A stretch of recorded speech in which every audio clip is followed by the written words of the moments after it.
I'm Kate, and I love math. I love it so much, it soothes my soul. And I really like theoretical math, especially because I like to see where it works in the real world.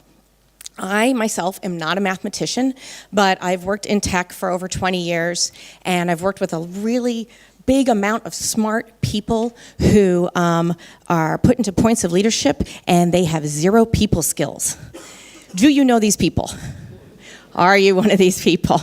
Okay, that's fine, because I'm here to give you some math to hopefully give you a formulaic guide to be able to lead in the workplace today. So we're going to start in the 20th century, maybe about the 1960s, and I believe that the operational infrastructure of that time was built based on game theory. So it's this decision-making process where you have this set of assumptions that you want to get to a performable conclusion, and you're trying to answer specific questions. So it's if this, then that sort of formulaic structure. When this is going on, when all these assumption-based decisions are happening, again, this is in a time where everybody that was in leadership kind of looked the same, right? So if there was any diversity within the social identity, that wasn't happening in the decision makers. A lot of homogeneity, patriarchy. But if there was a woman who was probably a secretary, if she was going to have a baby, and she was going to, even if she was planning to come back, the assumption was that she would not be coming back to the workplace after having that baby. So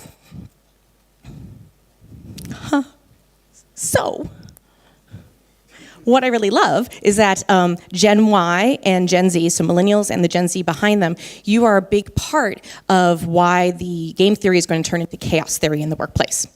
So, chaos theory. It's really, really cool.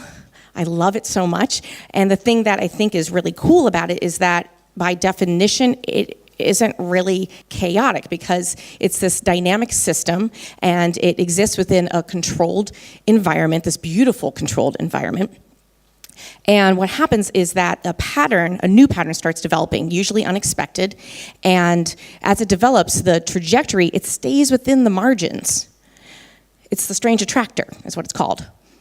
Now, it can get out of control, but that's only usually when you're so close in and you're like analyzing every little detail instead of stepping back and looking at this beautiful pattern that's being made. You take a little time, and there's this dance between turbulence and order, right? The thing that is different in today's workplace that didn't exist in the same way back in the 20th century is this human factor. And that's why I say Gen Y, Gen Z, you guys are making sweet, sweet chaos in the workplace, and I thank you for that.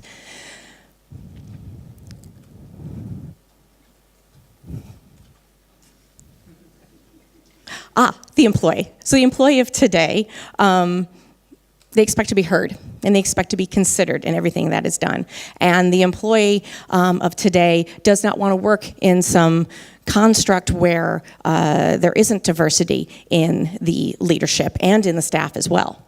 So when you have family leave, which is now what used to be maternity policy, that is for all employees. It's not just for women, it's for men also. It's for same-sex couples. It's for people who want to adopt. It considers everybody in it.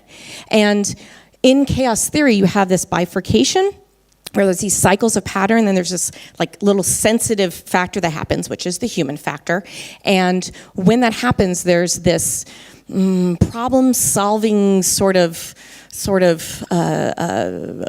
forking that happens. And there are the parameters outside that change just ever so slightly, and that's the voice of the leadership.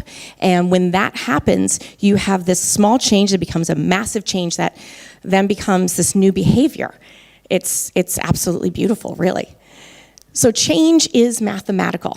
Change happens at different intensities of actions and different unpredictabilities, but it's okay. It's truly okay, because if you want to get to this conclusion, there's different paths to that conclusion, right? You can get to 24 by 2 by 12 and 8 by 3 and 4 by 6. All those things work.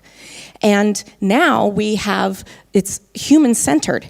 And when we're focused on how the humans in the 20th century react as opposed to 21st century, it's completely different. And you expect to have this diversity in both the staff and the leadership. So really what I come down to saying is that chaos should not freak you out.